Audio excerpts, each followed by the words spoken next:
सो hello everyone, revise MR sir notes की series में आज हम बात करने वाले हैं electric potential due to dipole on axial line, equatorial line और इलेक्ट्रिक पोटेंशियल डिफरेंस के बारे में भी चर्चाएं रहने वाली हैं। कंसेंट्रिक स्फीयर के केस में इलेक्ट्रिक पोटेंशियल और इलेक्ट्रिक पोटेंशियल डिफरेंस को एनालाइज करेंगे। चैप्टर का नाम है electrostatic potential and capacitance. MR sir के ये नोट्स हैं, आइए शुरू करते हैं। सबसे पहले आप इस क्वेश्चन का जवाब दीजिए।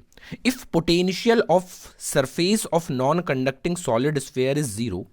इसने बोला कि एक नॉन कंडक्टिंग सॉलिड स्फीयर था, उसके सरफेस के ऊपर अगर पोटेंशियल जो है वो जीरो हो जाए, ऐसा मान लो, then potential of centre of solid sphere. तो यहां पर इसके सेंटर पर मान लो अगर ये ओ पॉइंट है तो पोटेंशियल एट ओ पॉइंट कितना होगा सॉलिड स्फीयर के केस में।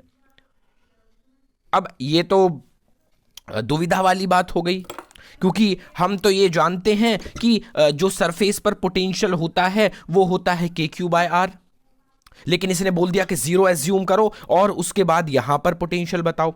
आप एक बात मुझे बताइए कि पोटेंशियल तो फ्रेम ऑफ रेफरेंस पर डिपेंड करता है, लेकिन क्या पोटेंशियल डिफरेंस डिपेंड करता है फ्रेम ऑफ रेफरेंस पर या रेफरेंस पॉइंट पर? नहीं, ये इस पर डिपेंड नहीं करता। इसका मतलब पोटेंशियल तो बदल सकता है यहां पर और यहां पर, लेकिन इन दोनों के बीच का पोटेंशियल डिफरेंस जो होगा वो कांस्टेंट रहेगा। कैसा भी केस ले लो, सरफेस के केस में जो भी पोटेंशियल आएगा, इसके केस में जो भी पोटेंशियल आएगा, उन दोनों का जो डिफरेंस होगा वो कांस्टेंट रहेगा, वो सेम रहेगा। ये बात हम जानते हैं, पहले पढ़कर आए हैं। यानी कि V at centre minus V at surface क्या होगा? कांस्टेंट होगा। तो अगर इनिशियली हम क्या जानते हैं? इनिशियली ये जानते हैं कि यहां पर जो होता है वो के क्यू बाय आर होता है सरफेस के ऊपर, और सेंटर के ऊपर होता है 3 k/2 r। तो इनिशियली तो हम ये बात जानते हैं। इन दोनों के बीच का पोटेंशियल डिफरेंस जो होगा, जो बाद में पोटेंशियल आया है यहां पर और यहां पर, उसके पोटेंशियल डिफरेंस के बराबर होगा। यानी कि इनिशियल पोटेंशियल डिफरेंस बराबर फाइनल पोटेंशियल डिफरेंस, दोनों के केस में बराबर होगा। तो इनिशियली क्या था जो हम जानते हैं? 3 k/2 r माइनस k/r किसके बराबर हो जाएगा? V at O minus zero, क्योंकि यहां पर जीरो एज्यूम करवा रहा है। तो यहां पर सेंटर के ऊपर पोटेंशियल कितना आ जाएगा? k/2 r। अब देखिए इसे, electric potential due to dipole on equatorial line at distance r from centre of dipole. ये एक डाइपोल है, इसका डाइपोल मोमेंट इधर की तरफ है p, ये जो डिस्टेंस है ये है 2a। तो यहां से इस लाइन से, इक्वेटोरियल लाइन से, ये लाइन देखो, ये इस पॉइंट से मान लो अगर ये सेंटर है तो यहां से 90 डिग्री ऊपर r डिस्टेंस के ऊपर इस पॉइंट पर बोल रहा है कि पोटेंशियल मुझे बता दे कितना होगा। ये माइनस क्यू चार्ज है, ये प्लस क्यू चार्ज है। इसकी डिस्टेंस यहां से यहां तक, इसकी डिस्टेंस यहां से यहां तक सेम होगी क्या? हाँ, डिस्टेंस तो सेम होगी। ये कितनी होगी? √r² plus a² Pythagoras theorem, √r² plus a² Pythagoras theorem. यहां पर इसकी वजह से पोटेंशियल कितना आएगा? Minus KQ by √r² plus a²। इसकी वजह से पोटेंशियल कितना आएगा? KQ by √r² plus a²। ये दोनों तो बराबर है, ये प्लस है ये माइनस है, कटकर जीरो आ गया। यानी कि इक्वेटोरियल लाइन पर डाइपोल की वजह से किसी r डिस्टेंस के ऊपर पोटेंशियल जीरो होता है। ये बात याद रखनी। और उसके पीछे की वजह क्या है? ये माइनस क्यू है, ये प्लस क्यू है, दोनों के बीच की डिस्टेंस सेम है, पोटेंशियल को डायरेक्शन से मतलब नहीं होता, तो यहां पर पोटेंशियल जीरो हो गया। हमें बात समझ में आई, लेकिन एक बात ध्यान रखिएगा, यह सिर्फ और सिर्फ इक्वेटोरियल लाइन के केस में था। अगर किसी ने आपसे पोटेंशियल यहां पर पूछ लिया तो आप ये नहीं कह सकते कि पोटेंशियल जीरो होगा। वजह, क्योंकि ये इक्वेटोरियल पॉइंट नहीं है। यहां पर इन दोनों चार्जेस के बीच की दूरी जो है वो सेम नहीं है। ये कुछ और डिस्टेंस आएगी, ये कुछ और डिस्टेंस आएगी, और जब डिस्टेंस बराबर नहीं है, भले ही चार्ज बराबर हो जाएं, लेकिन पोटेंशियल डिफरेंस जो है वो जीरो, पोटेंशियल जो है वो जीरो नहीं हो सकता। तो बात समझ में आई, यहां पर ही जीरो होगा, यहां पर जीरो नहीं होगा। उसके पीछे का कारण भी हमें समझ में आया। Potential on axial line at dipole बता दीजिए। इसने बोला कि ये एक डाइपोल रखा हुआ है, डाइपोल मोमेंट इधर की तरफ है, आपसे बोल रहा है इस पॉइंट पर बता दो मुझे कितना पोटेंशियल होगा। ठीक है, ये एक्सियल लाइन है, एक्सिस ऑफ डाइपोल में किसी लाइन पर, डाइपोल को ज्वाइन करने वाली जो लाइन है उसमें ही किसी पॉइंट पर पूछ रहा है, ठीक है। इसकी वजह से यहां पर पोटेंशियल कितना होगा ये बताओ। उससे पहले ये डिस्टेंस देखो ये कितनी होगी। देखो ये सेंटर से आर डिस्टेंस के ऊपर है, ये है ए, तो ये कितना हो जाएगी, यहां से यहां तक की दूरी ए प्लस आर हो जाएगी, हाँ ठीक है। इसकी वजह से देखो ये यहां से यहां तक की दूरी आर है, यहां से यहां तक की दूरी ए है, तो ये डिस्टेंस कितनी हो जाएगी, आर माइनस ए। हाँ, तो इसकी वजह से पोटेंशियल यहां पर कितना आएगा, के क्यू बाय आर माइनस ए। इसकी वजह से यहां पर पोटेंशियल कितना आएगा, माइनस के क्यू बाय आर प्लस ए। इनको सॉल्व करा, उसके बाद एक बात बताओ, यहां पर कितना आ गया, ये निकल कर आया पोटेंशियल के q 2a by r square minus a square. इसको मैं डाइपोल मोमेंट बोल सकता हूं भाई, dipole moment charge into length, ये लेंथ कितनी है 2a है, तो q into 2a dipole moment हो जाएगा, हाँ हो जाएगा। तो इसका मतलब डाइपोल मोमेंट कितना आ गया, p आ गया q इंटू 2a, तो मैं इसको p बोल सकता हूं, हाँ। तो ये डाइपोल मोमेंट के टर्म्स में यहां पर पोटेंशियल आ गया k p by r square minus a square. इसको याद कर लो, इसको याद कर लो। और अगर स्मॉल डाइपोल हो गया, यानी कि ए जो है वो बहुत बहुत बहुत बहुत बहुत बहुत बहुत बहुत बहुत बहुत छोटा हो गया आर से, तो क्या होगा, इसको नेग्लेक्ट कर सकता हूं। इसका मतलब एक्सियल लाइन के ऊपर पोटेंशियल कितना आ जाएगा, के पी बाय आर स्क्वायर। समझ में आया, ठीक है। अब बोल रहा है कि भाई ना मुझे एक्सियल लाइन पर बता, ना मुझे इक्विटोरियल लाइन पर बता, मुझे तो किसी थीटा एंगल पर बता दे। इस डाइपोल की वजह से ये एक डाइपोल रखा है, इसका डाइपोल मोमेंट इधर की तरफ है, ठीक है। इसके कंपोनेंट कर लो, इसको तोड़ लो दो भागों के अंदर। ये पी कॉस थीटा होगा, क्यों, थीटा के साइड, थीटा की तरफ वाला क्या होता है, पी कॉस थीटा, ये हो जाएगा पी साइन थीटा। अब ये जो dipole moment P sine theta है, ये इस पॉइंट को किस तरीके से ट्रीट करेगा, इक्विटोरियल पॉइंट की तरह। क्यों, ये देखो 90 डिग्री का एंगल है, हाँ है, तो इसका मतलब क्या हो जाएगा, यहां पर इसकी वजह से कितना पोटेंशियल होगा, जीरो। अभी पढ़कर आए इक्विटोरियल लाइन पर कितना होता है पोटेंशियल, जीरो। ये पी कॉस थीटा इसको किस पॉइंट की तरह ट्रीट करेगा, एक्सियल पॉइंट की तरह, तो इसकी वजह से यहां पर कितना पोटेंशियल होगा, के पी बाय आर स्क्वायर होगा। पी की वैल्यू कितनी है, पी है कॉस थीटा के बराबर, तो k p cos theta by r square यहां पर पोटेंशियल हो जाएगा। इसको याद कर लीजिए। अब ये फॉर्मूला सही है, इसका अंदाजा मैं कैसे लगाऊं, एम आर स्टार देख लीजिए। Theta is equals to zero हो गया, अगर theta is equals to zero हो गया तो एक्सियल लाइन के ऊपर ही मैं बात कर रहा हूं भाई, ये जो है ये इसी पॉइंट की बात कर रहा है, तो इसका मतलब यहां पर कितना आना चाहिए, k p by r square. Theta को जीरो करो, कॉस जीरो कितना होता है 1, तो k p by r square आ गया। अगर angle between dipole moment and r जो है वो 90 डिग्री हो गया तो क्या होगा, यानी कि आप इस पॉइंट पर बात कर रहे हो, इन दोनों के बीच में 90 डिग्री का एंगल है, यहां पर तो जीरो आना चाहिए, अभी हम ऊपर पढ़कर आए हैं, तो इसका मतलब ये हुआ कि पोटेंशियल यहां पर जीरो होना चाहिए। कॉस 90 की डिग्री की वैल्यू कितनी होती है, जीरो होती है, तो ये पूरी टर्म जीरो हो गई, इसका मतलब पोटेंशियल यहां पर जीरो हो गया। आइए अब और इंटरेस्टिंग चीजों के बारे में बात करते हैं। Potential difference between 2 point in uniform electric field.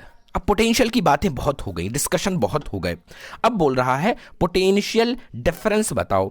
ये एक पॉइंट ए है, ये एक पॉइंट बी है, इन दोनों के बीच की डिस्टेंस आर है, ये किसी यूनिफॉर्म इलेक्ट्रिक फील्ड के अंदर रखे हुए हैं। इसने बोला कि यहां पर पोटेंशियल और यहां पर पोटेंशियल जो होगा उसके बीच का पोटेंशियल डिफरेंस बताओ कितना होगा। मैंने एक बात बताई, मैंने ये बोला कि यहां पर पोटेंशियल कितना होगा, पोटेंशियल यहां पर ज्यादा होगा इसके कंपैरिजन में। इलेक्ट्रिक फील्ड की तरफ जब हम चलते हैं तो पोटेंशियल क्या होता है, घटता है पोटेंशियल, तो इस पॉइंट पर पोटेंशियल ज्यादा होगा इसके कंपैरिजन में। हाँ ये बात हम जानते हैं, इसे भूल जाओ, इसे देखो ही मत भाई, बस एम आर स्टार के थ्रू इन पॉइंट को याद रख लेना जो मैं बता रहा हूं। क्या क्या पॉइंट है सुनो, मैं ये कह रहा हूं एक फॉर्मूला मैं जानता हूं, dv is equals to minus E dot d r, और डॉट का मतलब यहां पर क्या है कि इलेक्ट्रिक फील्ड वाली डिस्टेंस हमें लेनी है, डॉट प्रोडक्ट। भाई डॉट प्रोडक्ट का तो मतलब ये होता है ना कि उसकी तरफ वाला लेना होता है, तो इसका मतलब क्या हुआ, इलेक्ट्रिक फील्ड की तरफ वाली हमें डिस्टेंस लेनी है। अब dv बताओ, यहां पर dv का अगर मैं इंटीग्रेशन करूं तो क्या हो जाएगा, डेल्टा वी हो जाएगा, हाँ हो जाएगा।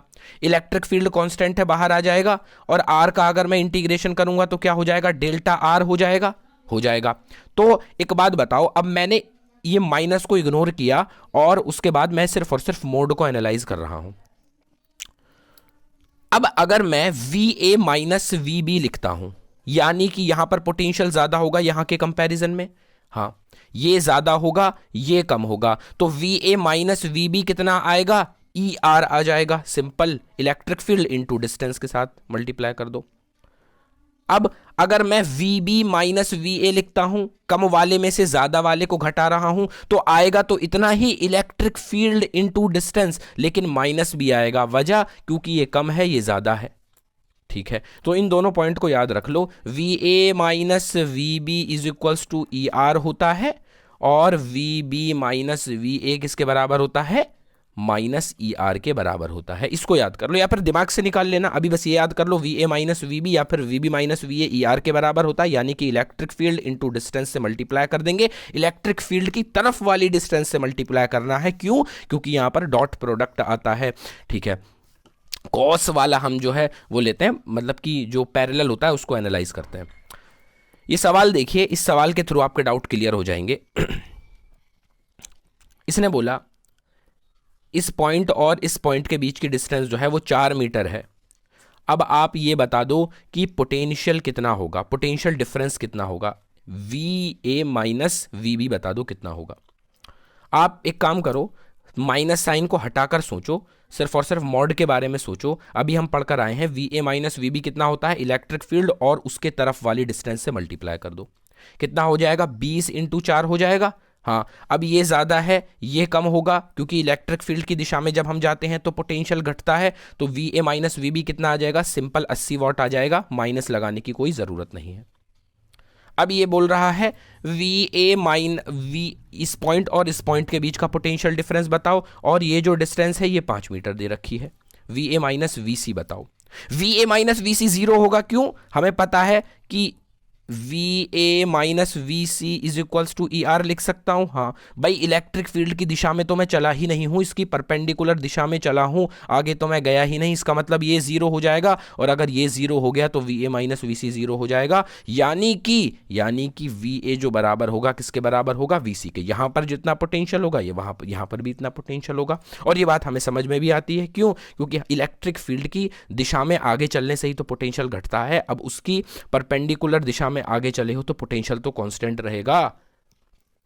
अब बोल रहा है इस पॉइंट और इस पॉइंट के बीच का पोटेंशियल बता दो कितना होगा, VA माइनस VD बताओ कितना होगा। एक बात बताओ, मैंने आपको यह बोला है कि हम जब भी पोटेंशियल डिफरेंस लिखते हैं VA माइनस VD लिखेंगे तो ER लिखते हैं, और यहां पर जो R है वो इलेक्ट्रिक फील्ड की तरफ वाली डिस्टेंस लिखते हैं। तो ये जो डिस्टेंस दे रखी है ये हमें ये दे रखी है 5 मीटर, और ये हमें कुछ डिस्टेंस देनी, लेकिन हमें इस डिस्टेंस से तो मतलब होना नहीं चाहिए, क्योंकि हमें तो इलेक्ट्रिक फील्ड की तरफ वाली डिस्टेंस देखनी है, तो हमें इस डिस्टेंस को एनालाइज करना है। ये कितनी होगी, ये 4 मीटर होगी, इसका मतलब VA माइनस VB कितना आ जाएगा, 80 वोल्ट ही आ जाएगा। और इसे इस तरीके से भी समझो, कैसे, B पर जितना पोटेंशियल होगा उतना ही यहां पर होगा, हाँ जितना B पर होगा उतना ही यहां पर होगा, तो जितना B पर आया है 80 what potential difference, VA minus VB जितना आया है उतना ही तो VA माइनस VD भी आ जाएगा, 80 वोल्ट। 80 वोल्ट क्यों आया, क्योंकि यहां पर और यहां पर पोटेंशियल सेम था, तो VA माइनस VB लिखो या VA माइनस VD लिखो, 80 वोल्ट ही आंसर आएगा। Electric potential between 2 point due to infinite thin charge sheet. ठीक है, आपको इलेक्ट्रिक फील्ड पता है, पिछले वाले चैप्टर के अंदर पढ़कर आए, कितना होता है, सिग्मा बाय 2 इप्सिलॉन नॉट होता है। अब पोटेंशियल डिफरेंस पूछ रहा है, इससे R1 डिस्टेंस पर यहां और इससे R1 डिस्टेंस पर यहां पर पोटेंशियल कितना है V1, और इससे R2 डिस्टेंस पर यहां पर जो पोटेंशियल है वो कितना है V2। अब V2 माइनस V1 पूछ रहा है कितना होगा।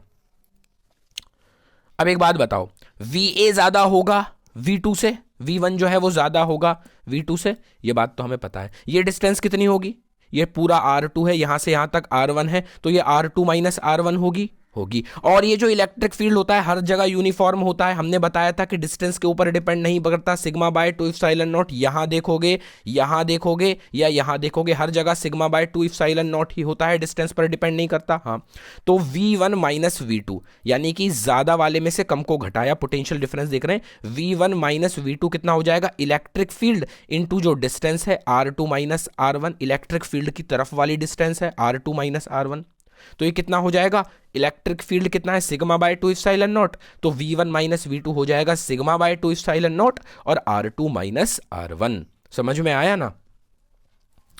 तो ये हो जाएगा, इसको याद करने की ज़रूरत नहीं है, जब भी पूछेगा आप निकाल सकते हैं, बस ये याद होना चाहिए आपको, और जो डिस्टेंस है वो देखकर इलेक्ट्रिक फील्ड की तरफ वाली आप आसानी के साथ निकाल सकते हैं। तो एक बार इस को एक समरी पॉइंट की तरह ट्रीट कीजिए, potential difference due two variable electric field क्या होगा। भैया हम ये जानते हैं dv जो होता है is equals to electric field dot dr होता है। अगर इलेक्ट्रिक फील्ड कांस्टेंट है तो इलेक्ट्रिक फील्ड बाहर आ जाएगा, तो डेल्टा v कितना हो जाएगा, minus E dot delta R. हाँ, और अगर इलेक्ट्रिक फील्ड जो है वो कांस्टेंट नहीं हुआ, वेरिएबल हुआ, लेंथ पर डिपेंड कर रहा है, टाइम पर डिपेंड कर रहा है, किसी भी तरीके से डिपेंड कर रहा है, मतलब कि वो कांस्टेंट नहीं है, तो इसे भी अंदर ही रखना पड़ेगा, तो integration of d v is equals to minus E dot d r हो जाएगा। बस इसको एक तरीके से देख लीजिए, याद कर लीजिए। अब देखिए, electric potential due two concentric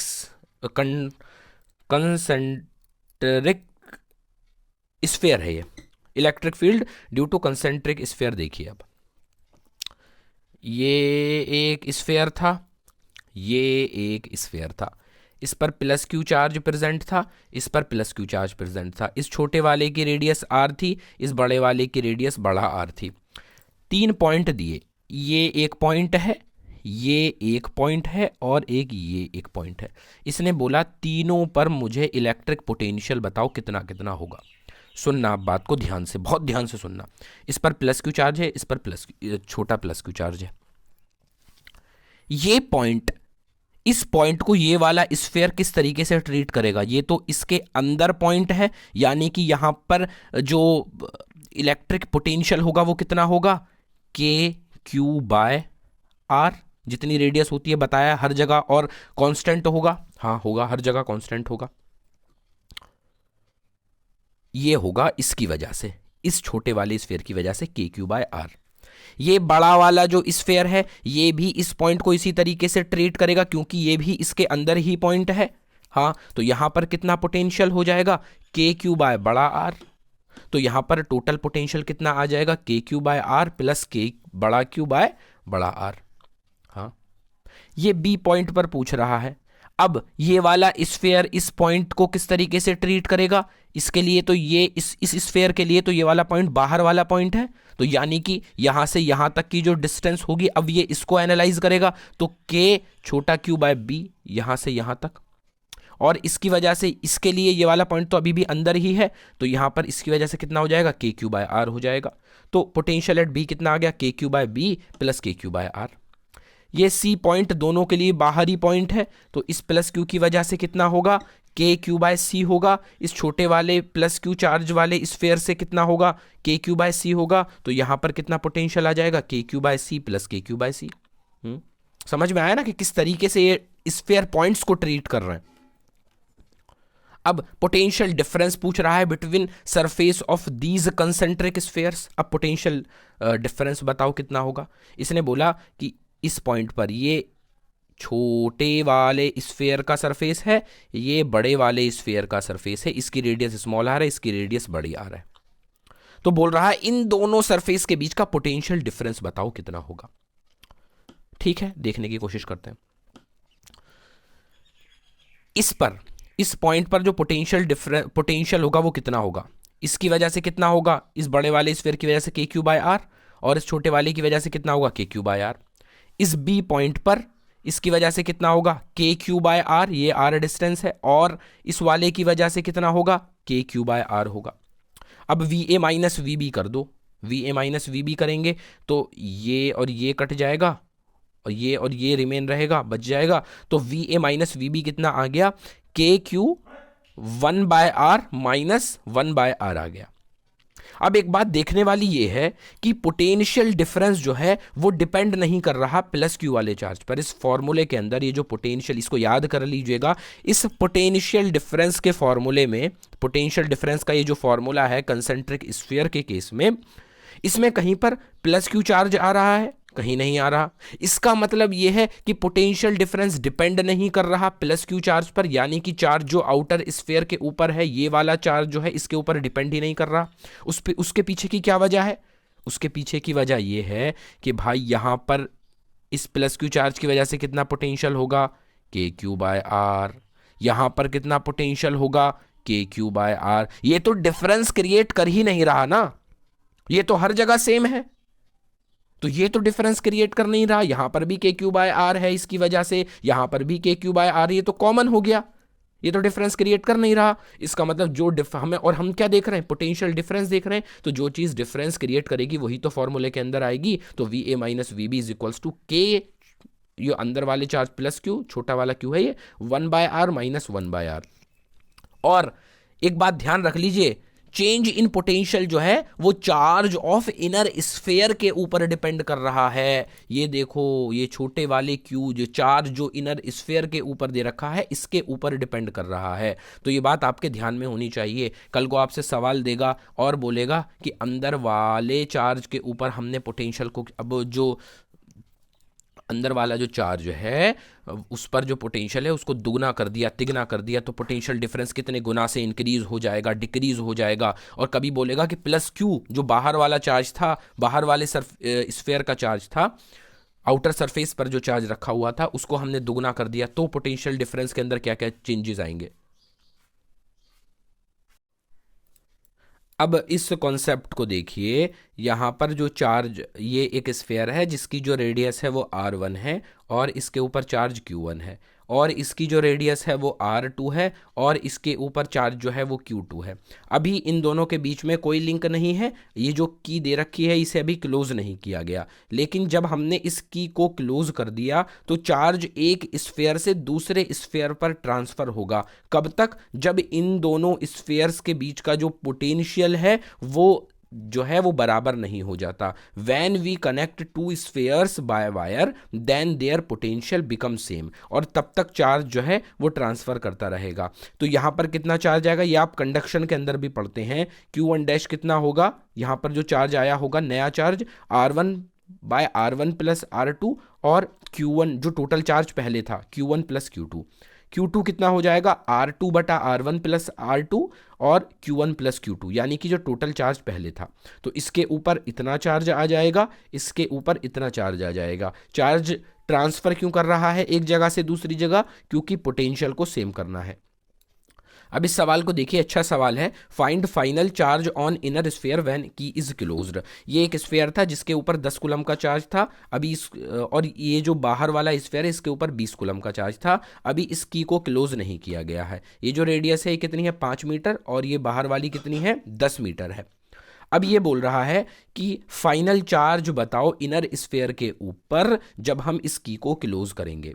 तो एक बात बताओ, मैंने आपको बताया कि चार्ज एक स्फीयर से दूसरे स्फीयर पर ट्रांसफर करता है जब तक पोटेंशियल सेम नहीं हो जाता। तो मान लो फाइनली क्या हुआ, इस चार्ज से इस स्फीयर से इस स्फीयर पर चार्ज ट्रांसफर करा जब तक पोटेंशियल बराबर नहीं हो गया। फिर यहाँ पर भी पोटेंशियल सेम हो गया, यहाँ पर भी पोटेंशियल सेम हो गया, यानी कि पोटेंशियल डिफरेंस 0 हो गया।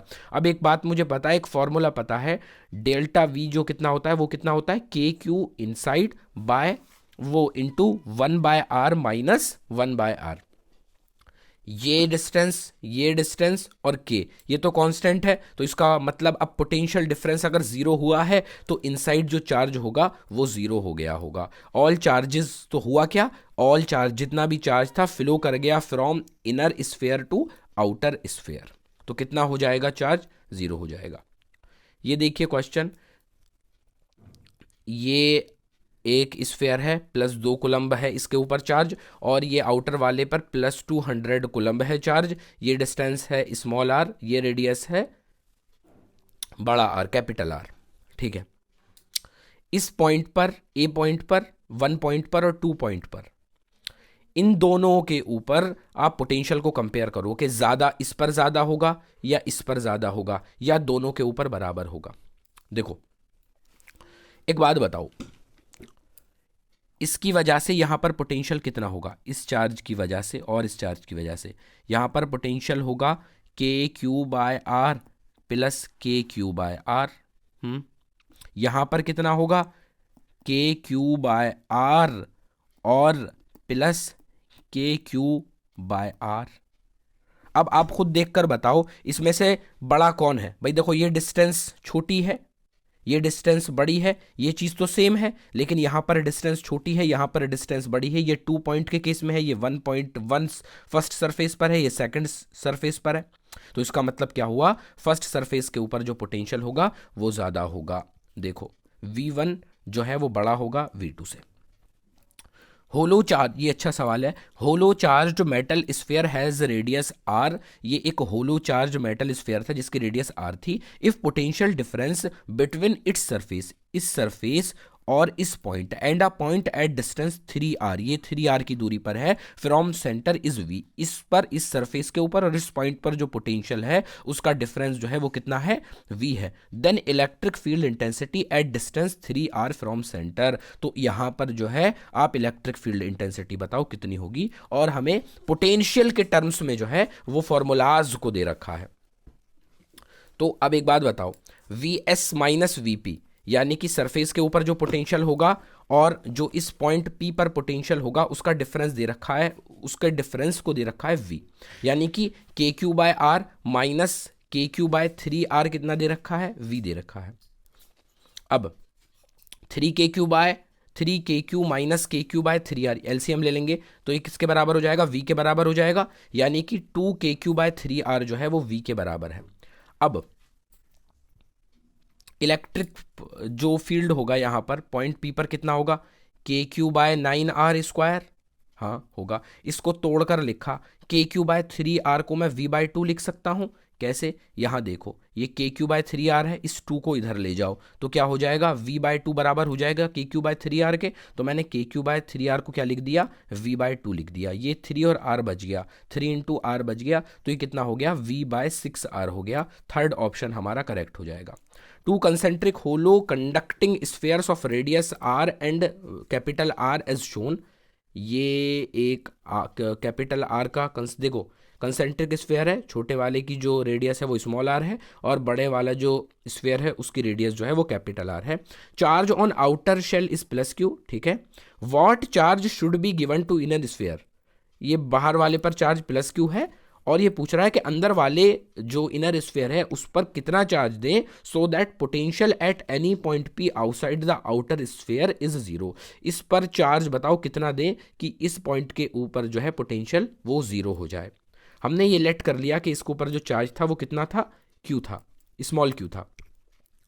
तो इस पॉइंट पर पोटेंशियल 0 करना है तो इसकी वजह से ये कितना हो जाएगा, KQ/X plus KQ/X is equals to 0 हो जाएगा। हाँ दोनों के लिए बाहर वाला पॉइंट है तो दोनों इसको बाहर वाले पॉइंट की तरह ट्रीट करेंगे। तो यहाँ से हमें चार्ज की वैल्यू मतलब कि स्मॉल q की वैल्यू पता लग गई कि -q होनी चाहिए, और यहाँ से थर्ड ऑप्शन जो है हमारा करेक्ट हो जाएगा।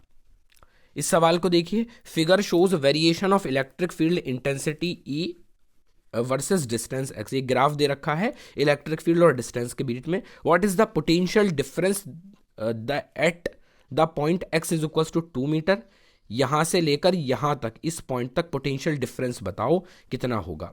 तो हमें एक बात पता है, area of electric field and x वो क्या होता है, ग्राफ क्या देता है हमें, पोटेंशियल डिफरेंस देता है, लेकिन माइनस में देता है। अब माइनस को इन्होंने इग्नोर किया होगा, मैग्नीट्यूड लिया होगा, तो इसका एरिया कितना हो जाएगा, इसका एरिया हो जाएगा 20। सॉल्व कर कर देख लो ना भाई, हाँ 20 ही तो हो जाएगा। ये कितना है, 2 मीटर है, क्योंकि 4 है ये 2 है तो ये 2 मीटर आ गया, और ये 10 मीटर तो कितना हो जाएगा, 10 इंटू 2 20 हो जाएगा, और ये half into base into height करना, ये आ गया 10। तो टोटल पोटेंशियल कितना हो गया, पोटेंशियल डिफरेंस वो आ गया 30 वोल्ट। हमारा कौन सा आंसर हो जाएगा, फर्स्ट आंसर हो जाएगा। तो हमने आज इलेक्ट्रिक पोटेंशियल को और गहराई से समझने की कोशिश की।